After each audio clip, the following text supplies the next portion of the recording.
Justru itu saya ingin mengetahui apakah pendirian Malaysia berhubung jaminan keselamatan pelayaran di Selat Hormuz serta langkah diplomatik yang diambil oleh kerajaan Malaysia bagi mengurangkan ketegangan dan mengekalkan keamanan di perairan strategik tersebut. Tan Sri Hidup Petua, seperti yang saya sebutkan tadi, kepentingan keamanan di rantau Asia Barat itu penting bukan saja di kawasan tersebut tetapi kepada seluruh dunia.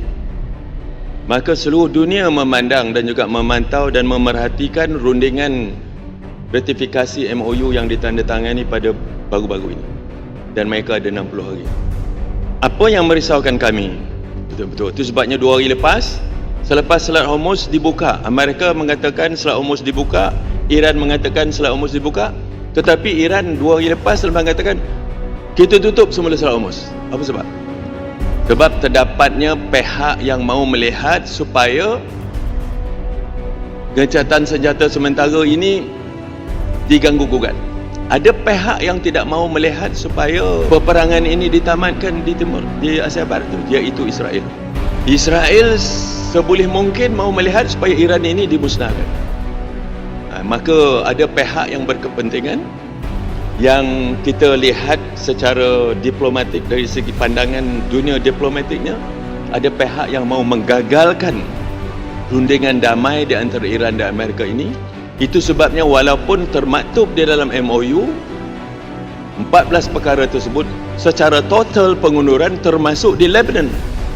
Dia bukan sahaja menghentikan serangan terhadap Iran tetapi menghentikan sebarang pencerobohan di Lebanon.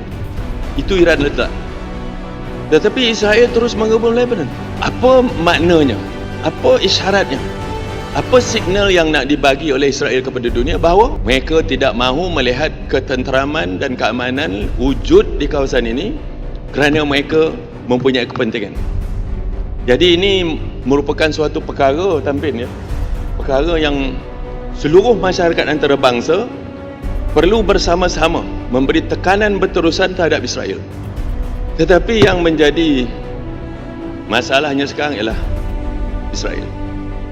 Jadi tekanan berterusan, ini peranan Malaysia di peringkat pentas antarabangsa supaya kita terus memberi tekanan di atas apa juga pentas, OIC ke, NAM ke, BRICS ke, bangsa-bangsa bersatu, Majlis Keselamatan ke, kita mesti terus memberikan tekanan yang disertai oleh semua pihak. Kalau boleh undian kita di General Assembly nanti melebihi 140 negara. Kalau itu kita dapat, maka ia merupakan tekanan yang besar terhadap Israel untuk mereka hentikan sebarang pencerobohan di Lebanon, hentikan pencerobohan dan juga hentikan kekejaman terhadap rakyat Palestin di Gaza, hentikan pencerobohan terhadap wilayah tebing barat Palestin.